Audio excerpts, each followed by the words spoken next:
Hello, and thank you for joining us for tonight's event. My name is Bailey, and I'm an event host here at Powell's Books in Portland, Oregon. Before we begin, I want to encourage you to check out our lineup of upcoming virtual and in-person events by visiting our website at powells.com and clicking on the Events tab at the top of the page. Please remember to follow us on all our various social media channels, such as Twitter, Facebook, Instagram, and TikTok.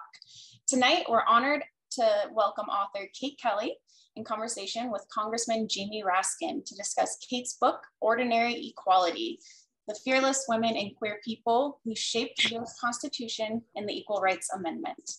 Ordinary Equality digs into the fascinating and little-known history of the ERA and the lives of the incredible and often overlooked women and queer people who have helped shape the U.S. Constitution for more than 200 years.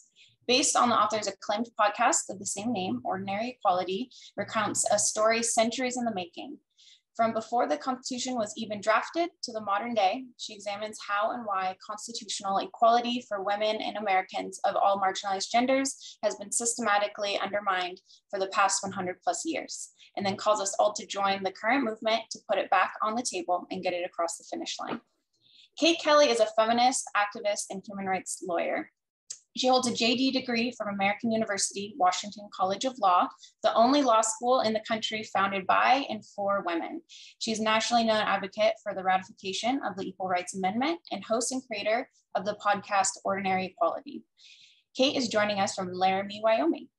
Kate will be joined in conversation by Congressman Jamie Raskin. Mr. Raskin is the U.S. Representative for Maryland's 8th Congressional District. Prior to Congress, Mr. Raskin was a 3-term state senator in Maryland and a professor of constitutional law for more than a quarter century at American University, Washington College of Law. He has authored several books, including the New York Times #1 bestseller, Unthinkable: Trauma and Truth and the Trials of American Democracy. This evening's event will also include a Q&A. Please use the Q&A button located at the bottom of your screen if you'd like to ask a question at any time. If someone has already typed a question that you'd also like to know the answer to, please upvote that particular question. Perhaps most importantly, please support Kate, Congressman Raskin, and Powell's by purchasing a copy of Ordinary Equality or Unthinkable. Keep an eye out in the chat where I'll be sharing links to purchase these titles. Now, let's give a warm virtual welcome to Kate Kelly and Congressman Jamie Raskin.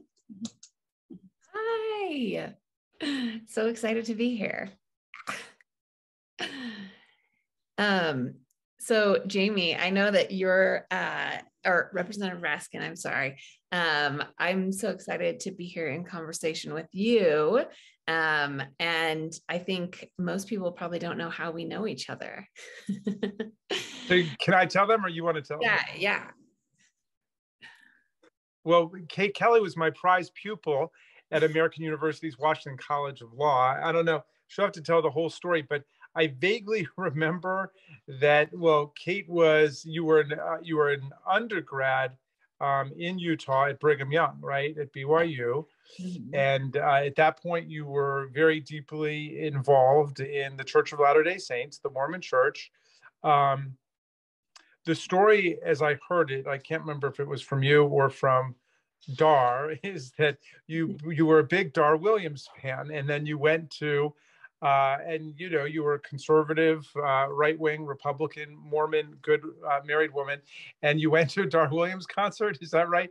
And you were thinking about going to law school, and then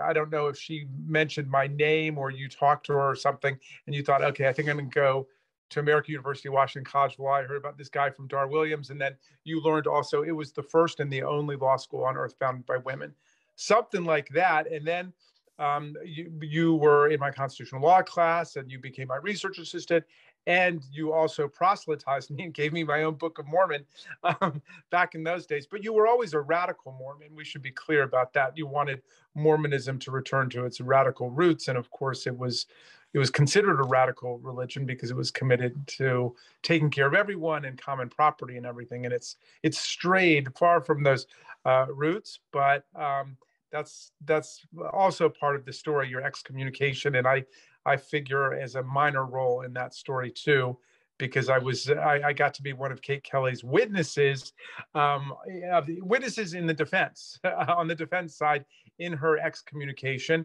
And I testified that she was a sincere, passionate believer in her faith, that she in fact had tried to proselytize me. And I do think you get extra points in the Mormon religion if you convert somebody who's Jewish.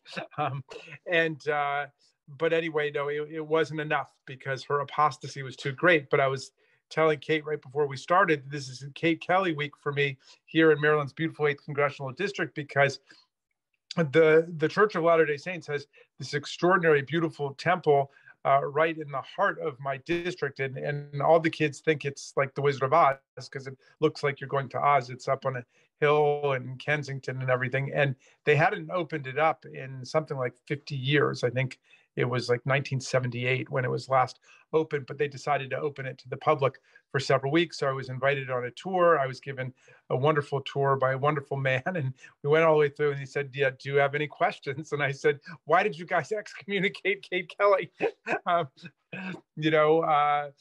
Because Kate, I don't know, she's just an extraordinary student.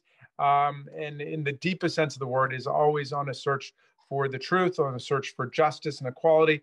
I'm so thrilled about your amazing new book, Ordinary Equality, which is an early harvest of the passions of your career so far, Kate, in terms of passing the Equal Rights Amendment and bringing full equality to everybody in America. So it's a beautiful, exciting, and lively book. And I just loved reading about all of the unsung, undiscovered heroes and heroines who you brought forth. So congratulations on that. Thank you. Thank you so much. And I, as everyone knows, probably already, Representative Raskin also has his own book, which I'm also reading right now. And one of the things that it's a beautiful book and an extraordinary tribute to Tommy. And so thank you so much for writing it. Thank you so much for what you do. And in the book, you described yourself as a constitutional optimist. I think we share this, and that you're radically optimistic about how the Constitution of the nation can uplift our social, political, and intellectual condition. And I think this is something that we share and something that I learned from you. Representative Raskin was my con law professor, and I was one of those gunner students, sitting in the very front row, constantly raising my hand, extremely engaged and enthusiastic, as Mormons are. And yeah, I feel like we share that optimism, and it's hard to be optimistic in these times. And I think that your book highlights that, so just acutely. And something that I tried to demonstrate through so my book is 12 chapters. Each chapter features a different woman or queer person who I try to reframe as a founder or as a framer of our Constitution.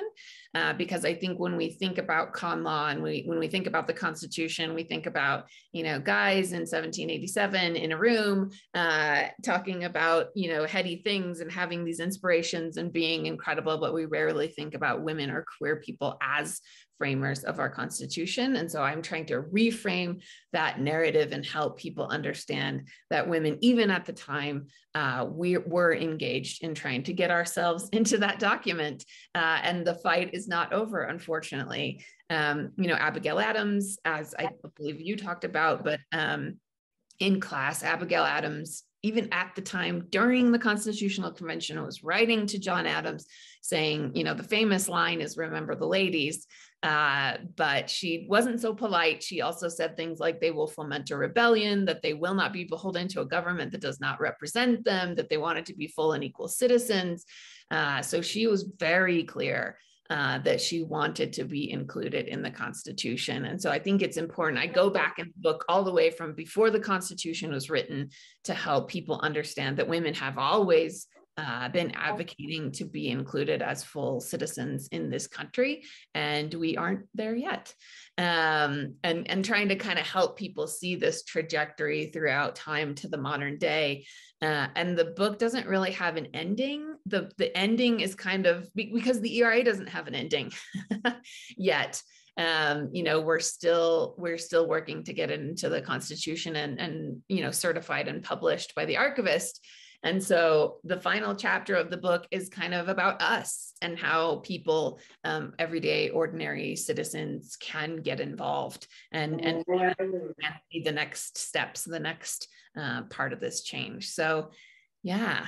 It's a beautifully uplifting and inspiring book. And, it made me think about how the movements that form to engineer passage of constitutional amendments and then to implement and realize them are as important as the language and the text of the Constitution itself.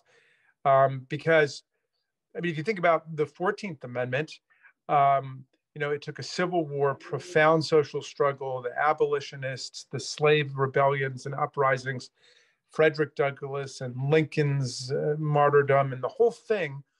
But the Supreme Court cut the heart out of it in Plessy versus Ferguson, where in 1896, just 30 years after the end of the war, the Supreme Court basically constitutionalized apartheid in America, Jim Crow segregation.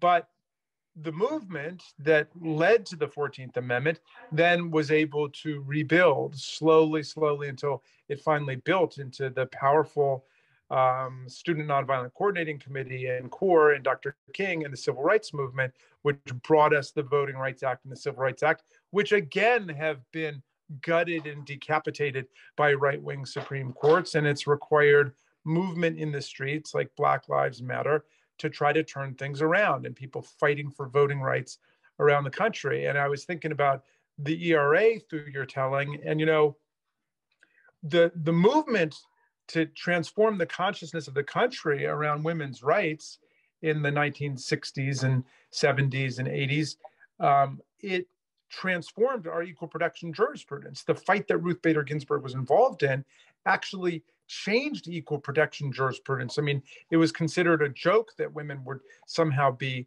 covered under that. And yet, by changing people's awareness and consciousness and values, we ended up with a whole series of decisions like Frontiera versus Richardson, and ultimately the VMI case, US versus Virginia, which was so big. So even though we didn't get the amendment at that point, we got a lot of progress out of the movement, the struggle to change people's minds. And so anyway, I want to thank you for liberating that insight. Yeah, and I think I would be remiss not to also mention Paulie Murray, who Ruth Bader Ginsburg credited in her first brief to the Supreme Court for the entire legal theory that women could be included in the 14th Amendment. That was Paulie's idea. Paulie wrote about that in law school, and one of her professors bet her money that it would never happen. She was laughed out of her law school class, and later, actually, the NAACP ended up using her theories for the way that they were litigating, and then also Ruth Bader Ginsburg. So Paulie Murray is one of the people I write about in the book who was so just absolutely light years ahead of her time, both in legal theory and in the way that Paulie lived their life. Paulie was transgender in a time where that framework, and there wasn't even a word for transgender people, but Paulie was very committed to the idea that they were not assigned the gender at birth that really reflected their identity.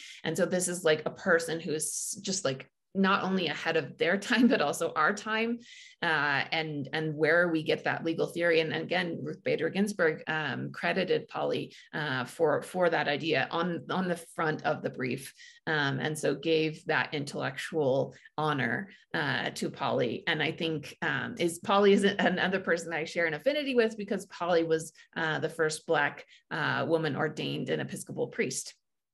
So later in life sought out ordination, and all of these stories, like I think it's really important what you're saying, that the movement is incredibly important to what it means in the future. Right now, we're still in a place where we are shaping what the ERA is going to mean because we don't have it yet. It's not in the Constitution yet. It's not recognized as fully ratified, though many argue it is. I'm one of those people. And so I think everything we say about, everything we write about it, what you say in Congress and other Congress members say is crucially and vitally important because it will help shape what the ERA means in particular when it comes to trans rights and LGBTQ rights. I think it's important to get that on the modern record and help people understand that it will cover trans people, that the word women is actually not in the ERA, it's nowhere in the text, and so that it can be interpreted to cover trans people as well. In the way that the Title VII has begun to assimilate those ideals. Exactly. Right? Yeah. Do you want to explain what the Bostock case is?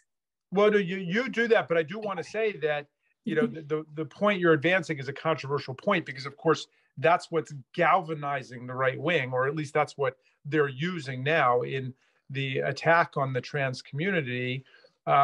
They are saying, oh, well, the Equal Rights Amendment is all about transgender rights, as if, you know, that's the heart of it. Of course, it's as you're saying, a likely implication that you can't discriminate against anybody based on their sex or their perceived sex role or breaking out of a perceived sex role. But the heart of it, of course, has been with us for many, many decades. And it's about the basic equal rights of women not to be discriminated against by the government. Yeah. I mean, and I don't, you know, the funny thing is a lot of the arguments of the right wing, I don't disagree with.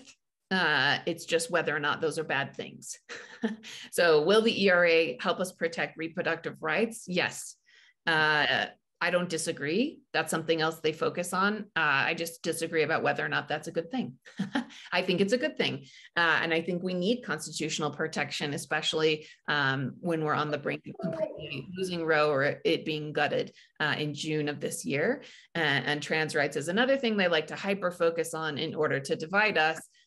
But, you know, trans women have been on the forefront of the ERA movement. Danica Roem, who is a, first out and seated trans state legislator in American history, an incredible legislator, very, very talented, very dedicated to her district, incredibly astute and a great political advocate. Danica was the floor whip for the ERA in Virginia when they ratified. I met Danica in Richmond, and Danica was wearing a pendant, an ERA pendant that her mother had worn in the 1970s fighting for the ERA.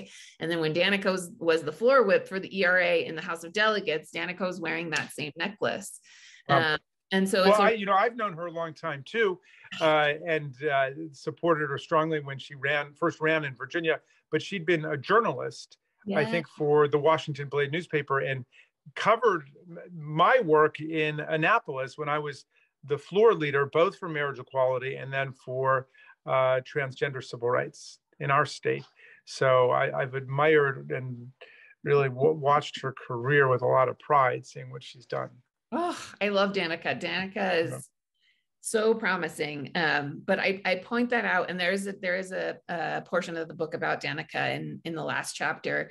But I point that out to say that trans women not only will benefit from the ERA, but have been its proponents, have been fighting for it, have been on the front lines. Again, Paulie Murray, but also Danica, Charlotte Clymer, other advocates, trans women specifically, have been very vociferously fighting for the ERA because they know that, there's some of the most vulnerable people know that we need fundamental rights in the Constitution. We had, as you know, a hearing in the Oversight Committee in October on the ERA, which you were present at, but also one of the witnesses was founded the Trans Latina Coalition. Her name is Bambi Salcedo, and Bambi testified that while the Equality Act is important, the Equality Act is not permanent and does not provide constitutional rights.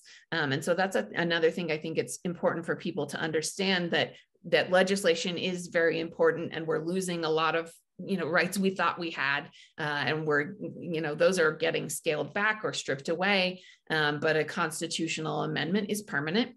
unless you pass another constitutional amendment in the case of prohibition. So I always put that caveat when I say it's permanent.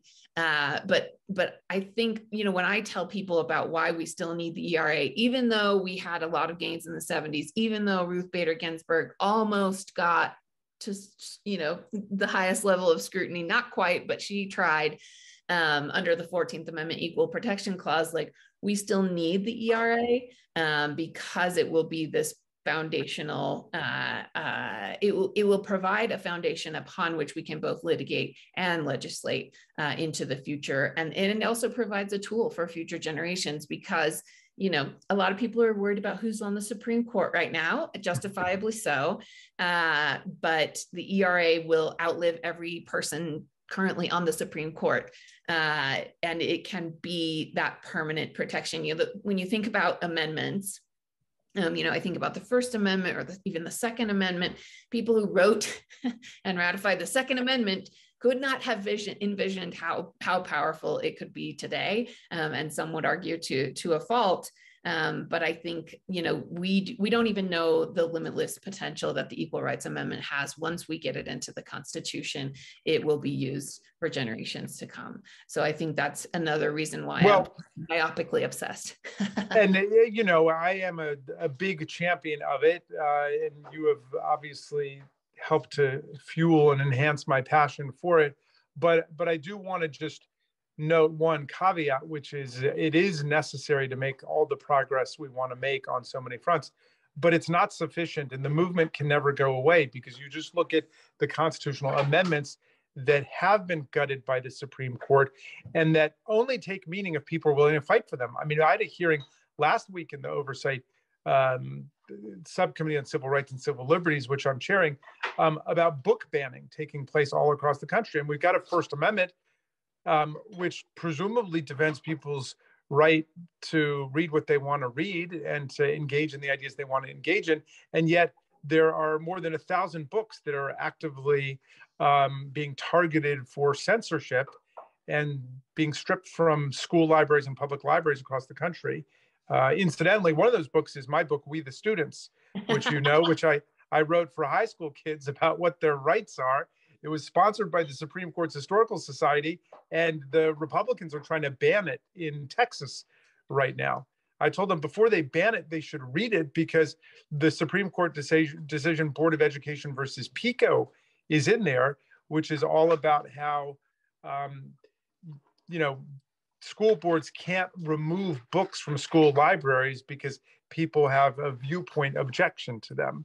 That is censorship. So all of which is to say, I agree with what you're saying about the necessity of doing the ERA, but it's the movements and the vigilance of the people that keep it strong. I mean, we theoretically have some kind of a right to vote in America, but we have voter suppression statutes all over the country right now. They're repealing weekend voting, they're repealing early voting, they're knocking out mail-in balloting. And of course, we just came very close to losing it all with an attempted coup and a violent insurrection against the constitutional order. Yeah.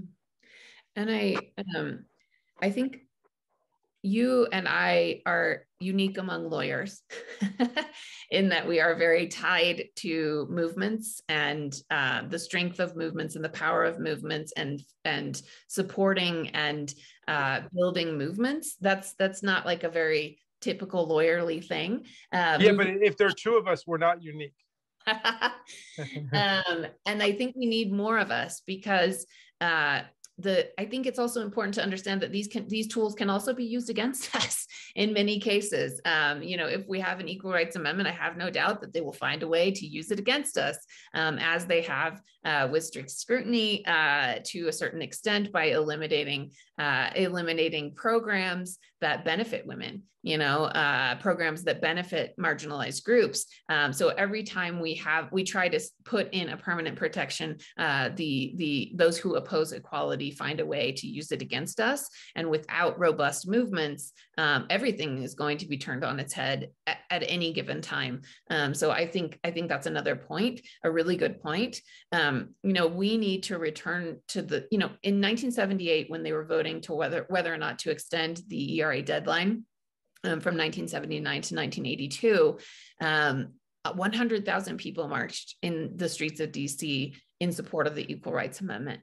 Can you imagine today 100,000 people getting riled up about the ERA and marching in the streets? We need that kind of energy. We were both at, I know you wrote about in your book about attending the Women's March. I was at the Women's March. Those marches are important, but sustained movements for justice and equality are crucial, and the fight is never going to go away. I do think that fighting for the Equal Rights Amendment is a way that we can build this movement as we garner support, as we look towards the future, as we build what we want it to be. Because even, it's not like marriage equality where the court decided and then one day no one could get married, no queer people could get married, and the next day everyone could.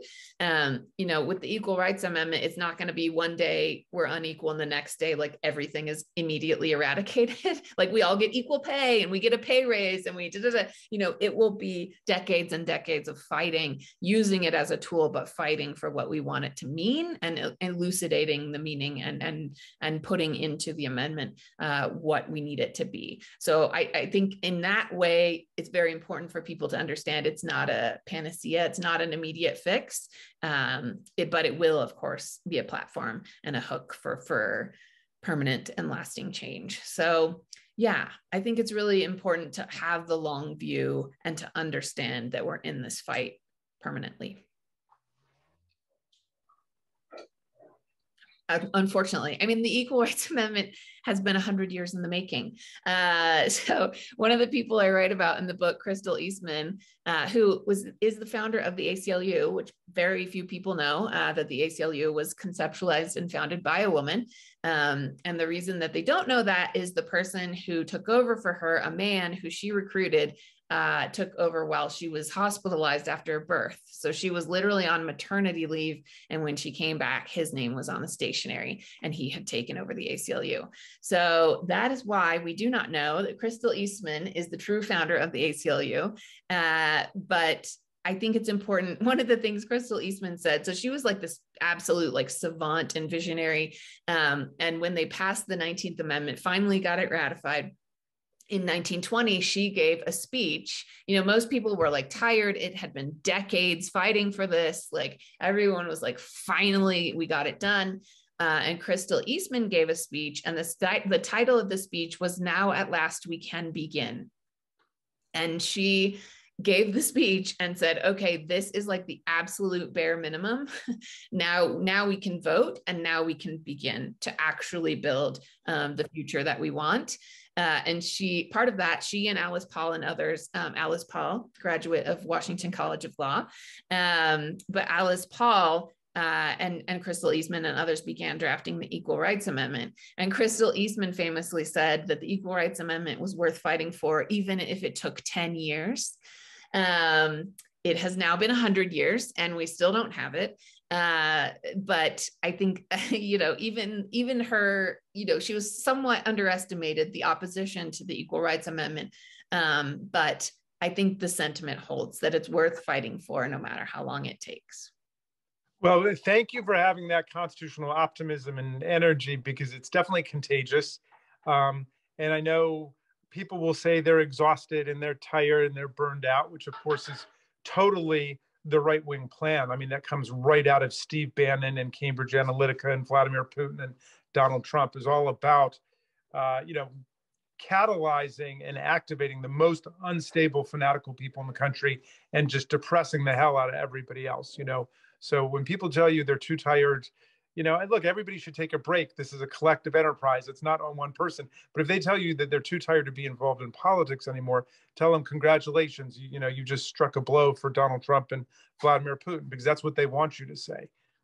But you have shown special energy and resolve in keeping the Equal Rights Amendment going in this way and making sure nobody forgets about it. And arguably, it is part of the Constitution now, although the Archivist hasn't reconciled the government to that view. But in any event, it's a question of when and not if. It's got to happen. So yeah. I was going to say, Susan B. Anthony, good old Susan B. Anthony, she was problematic in some ways, but one of the things she said is she just decided that the slogan of the suffrage movement was going to be failure is impossible. And she was just like, that's it. Failure is impossible. And I think that's what we just need to decide. Like, failure is impossible no matter what they throw at us, no matter what we do, no matter what they do, like, we are going to get this into the Constitution. And I'll give like a 90-second version for people that don't know the trajectory of the ERA and like what the role of the archivist is. I don't know if this is too nerdy, but like, I'm assuming this is a nerdy crowd. So I want to just explain what Jamie was talking about. So okay, introduced in 1923, passed in Congress in 1972, took a long time, but they did pass it with over the 2/3 majority. It was 90% in both houses. So can you imagine something today that has to do with gender passing with only 8 senators opposing it? A huge majority. It was on the both political platforms of both major parties. All of the living presidents and first ladies supported it. It was wildly popular. It was immediately ratified in 30 states. And then the opposition ramped up and we got to the end of the decade. At the end of the decade, the purported deadline that was attached to it the clock ran out on the deadline and it fell 3 states short. The modern movement with the Women's March, et cetera, has sort of revitalized the fight for the ERA. A queer Black preacher named Pat Spearman in Nevada got the ERA ratified in 2017 out of nowhere. Like, there were so few people that thought this was possible. I was one of them. I had a bill in Utah that year. Spoiler alert, did not get out of committee. But delusional optimist that I am, I was hoping to get it ratified in Utah. And so Pat got it ratified in Nevada. It was ratified in Illinois in 2018. And then it finally got ratified in Virginia in 2020. And so that's it. Like, I learned in my con law class from Professor Raskin that Article 5 of the Constitution, it has 2 methods. And in this method, you just get it ratified. You get it passed in Congress by 2/3, and then you get it ratified by the states. 3/4 of the states is 38. And then that's it. There's no other requirements. The president doesn't have to sign it. There is no other requirements. That is what the founders said. That is how you get an amendment ratified. So many people argue that the ERA is ratified, not just me, but other people, including Lawrence Tribe and, Russ Feingold and other constitutional legal scholars argue that it is ratified. In fact, the 3 states, the final states to ratify, filed a lawsuit against this archivist, trying to compel him to certify and publish it. The reason that the archivist has to certify and publish is just like it's legislation. It's kind of just like, okay, and this is how we collect all the signatures and decide that it's in the Constitution. But this guy, this unelected librarian, does not have the power to substantively decide, like, are women in the Constitution or not, and nor should he have that power. So the current archivist, his name is David Ferriero. So David, our friend David, has been urged by many people, including the entire Committee on Oversight and Reform and others, to certify and publish the ERA. So that just means, like, literally he logs the additional ratifications and he publishes it in the Federal Register. That's it. Like, that's the step we're stuck at. And so I think people would be very surprised to learn. The way I say it is we're 1 signature away from getting into the Constitution. And I try to get people to imagine what the other side would do if they were 1 signature away from radically altering the Constitution to their liking. Can you imagine what Republicans would do if they were just like so razor thin close to changing the Constitution? It would be 5 alarm fire every day. They would pull out all the stops. They would use every tool at their disposal. Like, they would stop at nothing to make that happen. And that is also what we have to do. We're so close. We're closer than we've ever been. No constitutional amendment that has been fully ratified, passed and ratified by 3/4 of the state has ever been kept out of the Constitution, including amendments where states attempted to rescind. The 14th Amendment, Ohio and New Jersey were like, never mind. And they attempted to rescind. They counted those as ratifying, and no one would argue that we don't have the 14th Amendment today. So we are so close. We are, it's frustrating to me and many other advocates that with the stroke of a pen, we could get this into the Constitution. It could, when you pick up your pocket Constitution, when kids get a copy of the Constitution, it would have the 28th Amendment. We would still need to figure out some, what I like to call unresolved legal issues. And I can talk about those if people have questions, but we're very, very close. And we need to have the audacity that the other side has. We need to be bold. We need to demand change. It's a states' rights issue. These states that have ratified deserve to have their ratifications count. And so everyone on this Zoom tonight, everyone who reads the book needs to know that we are so close, and you can be a part of this change. Amen.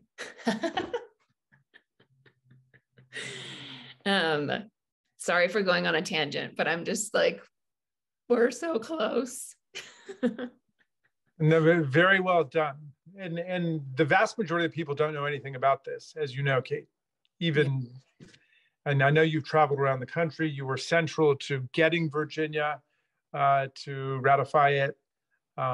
And you've been on the trail, and it's very exciting to watch. Really young people. I think, anyone born after 1982, it's like, how would we know? We don't have 100,000 people marching in the streets on the ERA. It's not in the news every day. So it's really not people's fault if they don't know about it. But that's why I wrote this book. I wanted to appeal to young people. Like you said, it's illustrated. It's not a con law text. If you're worried about it sounding like a law review, it doesn't. It's stories, it's colloquial language, it's approachable. I want young people to be able to read it and understand where we are, and that they can make a difference. So it is not boring. It is not a legal text. So Kate is distinguishing it from all of my books now. So, but I will attest to the fact that it's beautiful, it's vivid, it's catchy. You can't put it down. And it is for the, not just people who've been feminists for a long time, but for new feminists of all genders who want to check it out. Excellent. Well, I wanted to pop on because we've had a few questions come in that I would like to direct your way. And I also want to encourage folks to send in some more as well.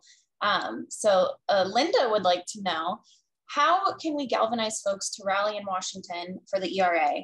I attended the Million Mom March with my then 4-year-old daughter, Maddie. We can do this. Here in Portland, we had a great turnout for the Women's March in January 2017. So how do we start the movement locally? Thank you, Linda, for being here and for caring and wanting to see this move. I would say there are two immediate things that can be done. One is the House. So Representative Raskin and his colleagues have already passed a deadline elimination bill. That was House Joint Resolution 17, but the Senate has not. That resolution is Senate Joint Resolution 1. Very easy to remember. It was the first resolution introduced in this Congress, and that resolution needs a vote. We have to have a vote on that resolution. So the first thing I would say is all of the Democratic senators are co-sponsors of that bill, and there are 2 Republican co-sponsors, Collins and Murkowski. So the bill is going to pass by the majority. The question is by how many in the majority? Of course, this is the million-dollar question for every bill. But we need it to come to a vote. And so one of the things that you can do is rally Oregonians to not only contact your senators if they are co-sponsors, but also that demand that it be brought to a vote. So we need this to be brought to a vote. We need the ERA deadline elimination bill to be voted on. So that's a very immediate thing that can be done. Second, I would say join groups. One of the groups I really recommend for folks is called Generation Ratify. It's in the back of the book.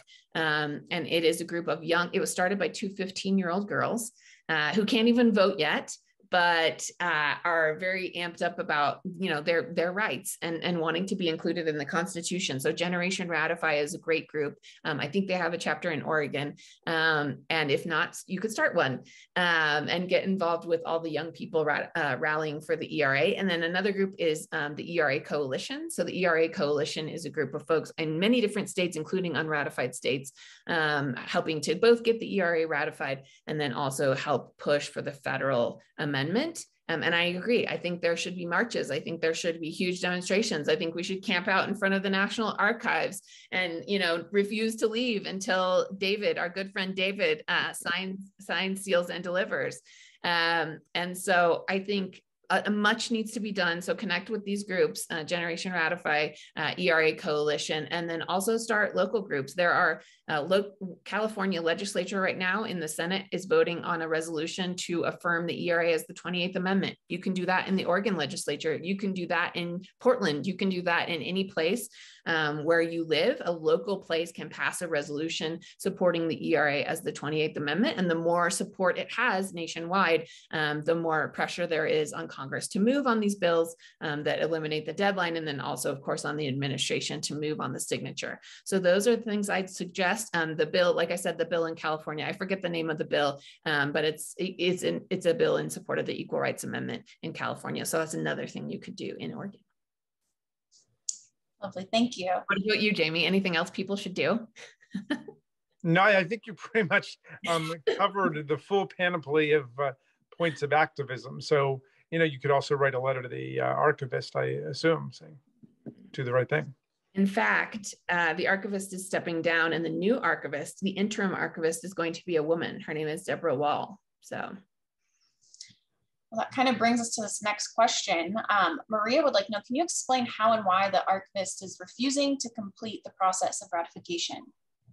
Marie, thank you so much for this question.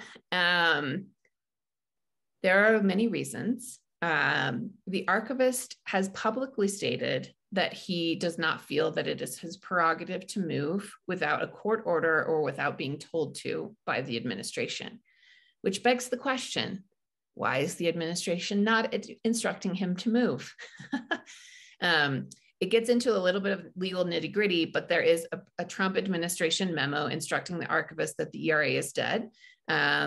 The current administration made like a quasi move in January where they like kind of retracted, but didn't entirely retract the previous OLC memo.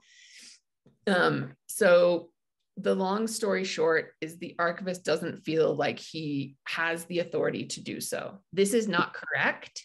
He does have the authority to do so, but he is being prevented so by his boss, who is Joe Biden. So I think there also needs to be pressure on the administration, who has been supportive. To be clear, Joe Biden made a public statement in January and at the beginning of Women's History Month in support of the Equal Rights Amendment. So both President Biden and Kamala Harris, Vice President Harris, have been supportive, publicly supportive of the ERA, but they need to couple that with some action, in my opinion. And Harriet would like to know, what is the status of the lawsuit against the archivist? Ooh, great question. So there is the archivist is the kind of this, again, this poor librarian. He's like, I never expected to be like at the seat of the center of all this controversy and have all these women yelling at me all the time. So the archivist has been sued by Nevada, Illinois, and Virginia. Virginia actually switched. So Virginia switched to Republican this past election and then withdrew from the lawsuit. So now it's actually being led by Illinois. It's Illinois and Nevada. And so that lawsuit is actually now in the DC circuit. They just they briefed at the beginning of March and will be probably having oral arguments in that case this summer. COVID is like messing up schedules, so I'm not exactly sure when it will be argued, but that will happen this summer, and then there'll be a decision from the DC circuit. I don't personally, this is just like my personal opinion. I'm not a litigant in this case. I did file an amicus brief earlier on with Generation Ratify, but Lauren Pearl You know Lauren Pearl, Representative Raskin. So Lauren Pearl is one of these young teenage girls who filed an amicus brief. I don't know how many teenagers are actively engaged in litigation, but the Generation Ratify is, because they're incredible. And so the case, once it goes through the DC Circuit, whether it's decided positively or negatively, then the decision will have to be made whether to appeal to the Supreme Court. I personally don't think there'll be a positive decision. I don't see like a 3-person combination in the DC Circuit where this will turn out well for us. The best possible outcome would be that they would decide that it's a political question that they shouldn't opine on, or at least then they would at least lean into the standing question, which has been the decision so far, that the litigants don't have standing against the archivist. So we'll see how that case turns out in the DC Circuit, but then the question will be, if the ERA side loses, is it a good idea to appeal to the current Supreme Court or not? What do you think, Jamie? The crystal ball says, no, don't do it. I mean, you know, I mean, this is the sad thing about the Supreme Court today. I mean, you know, there's going to be a 6-3 or at best a 5-4 majority against us on almost anything dealing with the civil rights and civil liberties of the people, as opposed to the civil rights and civil liberties of large corporations or states over the bodies of women, you know. So, but you know, the key thing to remember, and I'm afraid I'm going to have to go on this point, Kate. Forgive me, I agreed to do Rachel Maddow, so I got to go run off and do that. But, you know, the Supreme Court has been a profoundly reactionary institution for the vast majority of our history.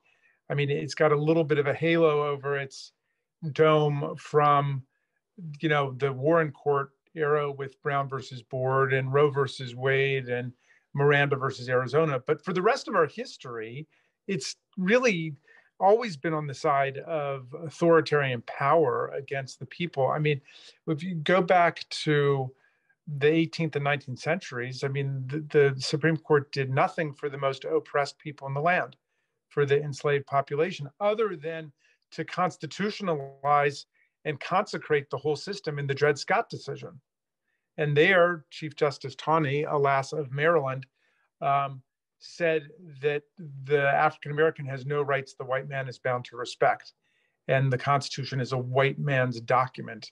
And just hundreds of pages of white supremacist dogma, which, by the way, the right wing doesn't want anybody to be able to read about today, because it might hurt somebody's feelings to discover the real history of our country and the real history of our Supreme Court. But then, you know, even after the Reconstruction Amendments, as we were saying, the Supreme Court gutted them in Plessy v. Ferguson in 1896. And it wasn't until Brown versus Board and the white primary cases like Terry versus Adams and Smith versus Allred, where the court for a few decades was really on the side of a freedom struggle. But since then, you know, with the Berger Court and the Rehnquist Court and the Roberts Court, it has returned to that historic baseline of political white supremacy and class power and denying voting rights. I mean, look what they've done to the Voting Rights Act. They've